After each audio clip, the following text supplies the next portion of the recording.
13-കാരിയെ മറ്റന്നാൾ കേരളത്തിൽ എത്തിക്കുമെന്ന് ADGP MR അജിത് കുമാർ 24-നോട്. കുട്ടിയെ കണ്ടെത്തുന്നതിന് കേരള പോലീസ് ആവുന്നത് ചെയ്തു. കുട്ടിയുടെ കാര്യത്തിൽ മുഖ്യമന്ത്രി നേരിട്ട് ഇടപെടൽ നടത്തിയെന്നും ADGP പറഞ്ഞു.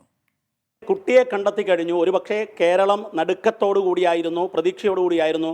ഒടുവിൽ വിശാഖപട്ടണത്ത് വെച്ചും കുട്ടിയെ കണ്ടെത്തി കഴിഞ്ഞു. ഇനിയിപ്പോൾ കേരള പോലീസ് ഇനി എന്ത് ചെയ്യാൻ പോകുന്നു, കുട്ടിയെ എപ്പോൾ എത്തിക്കുമെന്നുള്ള കാര്യമാണ് അറിയാനുള്ളത്. ഈ കാര്യത്തിൽ ഏകോപന ചുമതല നിർവഹിച്ച ADGP MR അജിത് കുമാർ നമ്മളോടൊപ്പം ചേരുകയാണ്. സർ, ആദ്യം മുതൽ കേരള പോലീസ് ഊർജിതമായി പ്രവർത്തിച്ചു. പക്ഷേ പ്രതീക്ഷിക്കാത്ത സ്ഥലത്തു നിന്നാണ് കുട്ടിയെ കിട്ടിയത്. അതും ഒരു 24-ലെ ഒരു ലേഖകൻ അവിടുത്തെ ഒരാളോട് പറയുന്നു. അങ്ങനെ അവർ മലയാളി സമാജം ചെക്ക് ചെയ്യുമ്പോഴാണ് കുട്ടിയെ കണ്ടത്. കഴിഞ്ഞ ദിവസം ഞാൻ എറണാകുളത്തുള്ള സമയത്താണ് ബഹുമാനപ്പെട്ട മുഖ്യമന്ത്രിയാണ് ആക്ച്വലി ആദ്യം എന്നെ ഇതുമായിട്ട് ബന്ധപ്പെട്ട് വിളിക്കുന്നത് തന്നെ. ഞാൻ അപ്പോഴാണ് ഈ വിഷയം അറിയുന്നത് തന്നെ. അദ്ദേഹം ഈ വിഷയം എന്നെ ശ്രദ്ധപ്പെടുത്തുകയും ഉടൻ തന്നെ വേണ്ട നടപടി എടുക്കാനായിട്ട് പറയുന്നുണ്ടായി. തുടർന്ന് ഇമ്മീഡിയറ്റായിട്ട് സിറ്റി പോലീസ് അതിൻ്റെ എല്ലാവിധ എഫേർട്സും സ്റ്റാർട്ട് ചെയ്തു. ഇനിഷ്യൽ ഇതുതൊട്ട് നമ്മൾ ട്രാക്ക് ചെയ്ത് അവസാനം നമ്മൾ ഇവരെ കന്യാകുമാരിയിൽ ട്രാക്ക് ചെയ്തു. അവിടെ നിന്ന് പിന്നെ വീണ്ടും ട്രെയിൻ കയറി എഗ്മോറിൽ ട്രാക്ക് ചെയ്തു.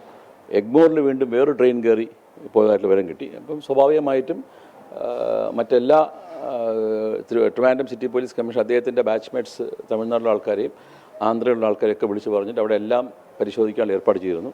സാർ, ഇനിയിപ്പോൾ കുട്ടിയെ ഇങ്ങോട്ട് എത്തിക്കൽ മാത്രവുമല്ല, ഈ കുട്ടികളെ തട്ടിക്കൊണ്ടുപോകുന്ന ഒരു സംഘം സജീവമായി ഉണ്ടാവുകയാണ്. നേരത്തെ കൊല്ലത്തെ കേസ് നമ്മൾ കണ്ടതാണ്. കേരള പോലീസ് ഈ കാര്യത്തിൽ ഇനി എന്താണ് ചെയ്യാൻ പോകുന്നത്, പ്രത്യേകിച്ചും ഈ കേസിൽ? ഇത് തട്ടിക്കൊണ്ടുപോയതല്ലല്ലോ.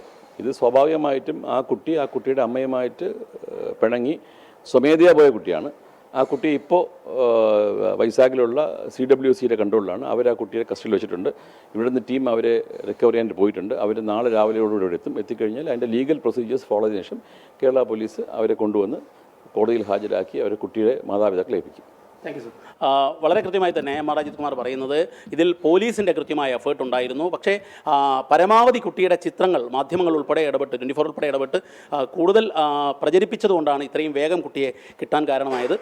മറ്റന്നാൾ രാവിലെയോടുകൂടി കുട്ടി കേരളത്തിലേക്ക് എത്തുമെന്നാണ് MR അജിത് കുമാർ അറിയിച്ചത്.